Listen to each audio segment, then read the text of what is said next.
اب مسئلہ یہ کہ یہاں سے تو یہ تو اب ہو گیا مسئلہ. شہباز شریف صاحب اپنی سروائیول کی ان کو جنگ لڑنی ہے.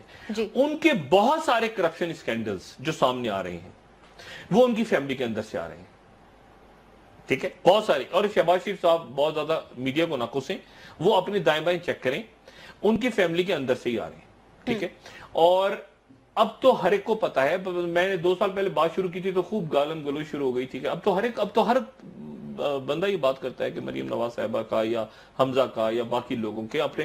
لیکن یہ ذہن میں رکھیں کہ اصل اگر اس شریف فیملی میں آگے کسی نے سیاست میں آنا ہے, اگر کسی نے آنا ہے تو وہ سلیمان شہباز ہیں. سلیمان حمزہ شہباز کے بھائی جی, جو اپنے آپ کو بہت پیچھے رکھتے ہیں, وہ بہت پیچھے رکھتے ہیں, لیکن ان میں سب سے زیادہ ذہین اور سب سے زیادہ جسے کہنا چاہیے نا کہ خاموش پیچھے فرنٹ پہ نہیں آتے, اپنے کو پیچھے رکھتے ہیں. اگر شریف فیملی میں کسی نے آگے آنا ہے, اگر کسی نے آگے آنا ہے تو وہ حمزہ شہباز نہیں ہوں گے, وہ سلیمان شہباز ہوں گے.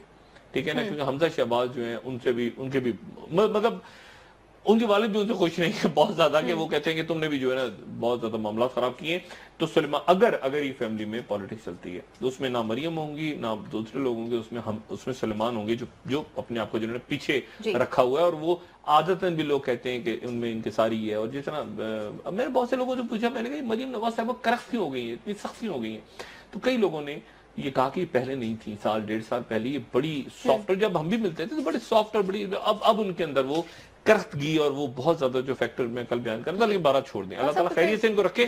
اصل بات یہ ہے کہ یہ مطلب سیٹ جیت جائیں, سیٹ نہ جیتیں, NA-120 وہ سارا, اصل بات یہ ہے کہ یہ جو مین پلیٹر تھا, یہ جو اصل ڈش تھی, یہ کھائی گئی ہے.